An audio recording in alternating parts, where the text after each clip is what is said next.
আসসালামু আলাইকুম everyone, welcome to Ahnaf's mom blog. তো আজকে আসলে অনেক দিন পরে একটা ভিডিও এডিট করছিলাম। তো এত গরমে আসলে ভিডিও বানাতেও ভালো লাগে না।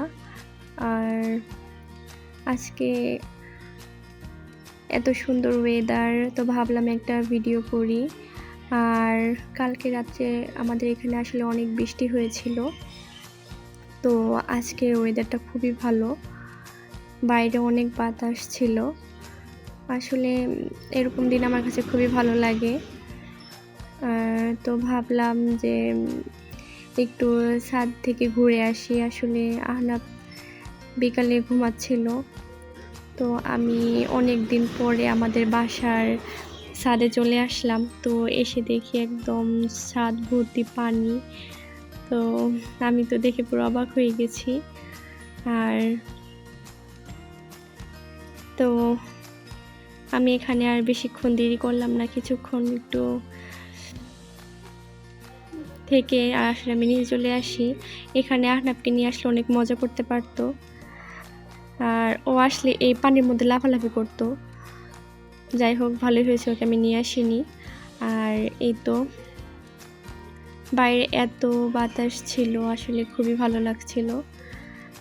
তো এরকম ওয়েদার আসলে সবারই অনেক ভালো লাগে, আর এরকম ওয়েদারে ঘুরতে তো আরও অনেক ভালো লাগে।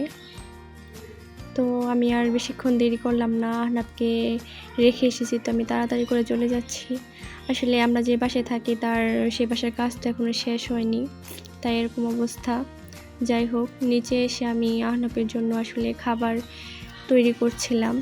ও যেহেতু ঘুমিয়েছে আর এটা বিকালের সময়, তো ভাবলাম ওর জন্য একটা নাস্তা বানিয়ে রাখি, ও যাতে উঠে খেতে পারে। তো আমি এখানে তো আজকে ভাবলাম যে একটা নুডলস রান্না করে দেই। তো খুবই সিম্পল। তো এখানে আমি একটা টমেটো, কাঁচামরিচ আর পেঁয়াজ কেটে নিয়েছি। একটা কাঁচামরিচ আমি দিব, যেহেতু ও বেশি ঝাল খেতে পারে না। আর এই তো আমি এগুলো খুব ভালো করে ধুয়ে পরিষ্কার করে ছোটো ছোটো করে কেটে নিয়েছি। আর এখানে একটা পাতিলও নিয়ে নিয়েছি, দিয়ে দিলাম এখানে সামান্য একটু তেল। আপনারা যে কোনো তেলে ব্যবহার করতে পারেন, অলিভ অয়েলটা দিলে একটু বেশি ভালো হয় বাচ্চাদের জন্য। তো এখানে আমি অল্প একটু পেঁয়াজ, কাঁচামরিচ, টমেটো আর কি সবই দিয়ে একসাথে ভেজে নিব, যাতে টমেটোগুলো একদম গলে যায়।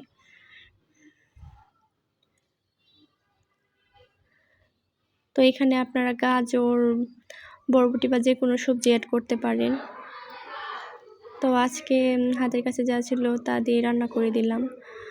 আর এই তো এটা আমি এখন ভালোভাবে হালকা তেলের সাথে একটু ভেজে নিব।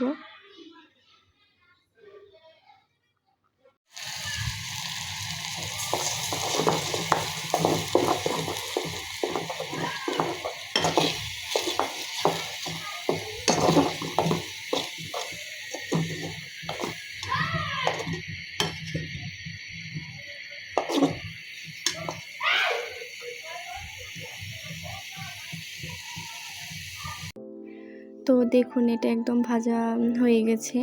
তো এর সাথে এখন আমি নুডলসটা অ্যাড করে দিয়ে দিব।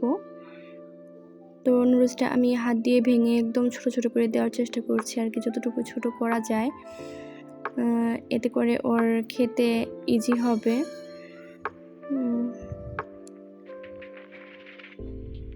তো এর মধ্যে আমি একটু পানি দিয়ে দিলাম, মোটামুটি আমি একটু বাড়িয়ে পানি দিয়েছি যাতে ভালোভাবে সিদ্ধ হয়। আর এই তো এতে আমি আর কিছুই দেব না, এর সাথে আমি লবণও দিয়েছিলাম। তো এই যে আমার নুডলস রান্না করা একদম শেষ। আর নুডলস রান্না করতে করতে আমি বেলকনিতে গিয়েছিলাম, এসে দেখি যে এক মামা 12 ভাজা বানাচ্ছে। তো আমারও দেখে আর কি অনেক খেতে ইচ্ছে করছিল। তো এত সুন্দর করে বানাচ্ছিল, আসলে সবারই খেতে ইচ্ছে করবে। আর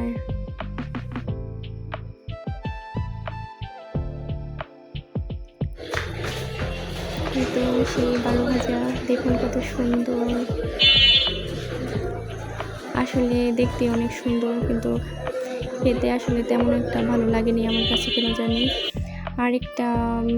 এখানে আরেকটা 12 ভাজা আছে যেটা আমার খুবই ভালো লাগে। নেক্সট টাইম আমি আপনাদের সাথে সেটাও শেয়ার করব। আর যাই হোক, এটা খেতে খেতে এসে দেখি যে আহনাব উঠে গেছে ঘুম থেকে।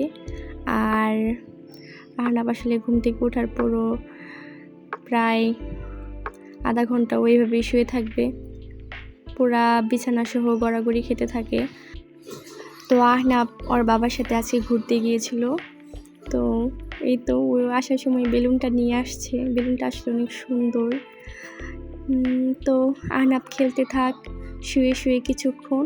ওর ঘুমটা পুরোপুরি ভাঙতে ভাঙতে আমি ওর খাবারটা একটু গরম করে ওকে আর কি খাওয়াবো এখন, যেহেতু প্রায় সন্ধ্যা হয়েই গেছে।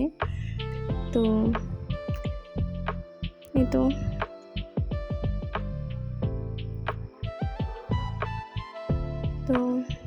এই যে ওকে আমি খাইয়ে দিচ্ছি। তো ও নিজে নিজেই হাত দিয়ে ঠিক করার চেষ্টা করছে। যাই হোক, সবাই আমার ছেলের জন্য দোয়া করবেন আর মাশাআল্লাহ বলে দিবেন। আর আজকের ভিডিও এ পর্যন্তই। সবাই ভালো থাকবেন। আল্লাহ হাফেজ।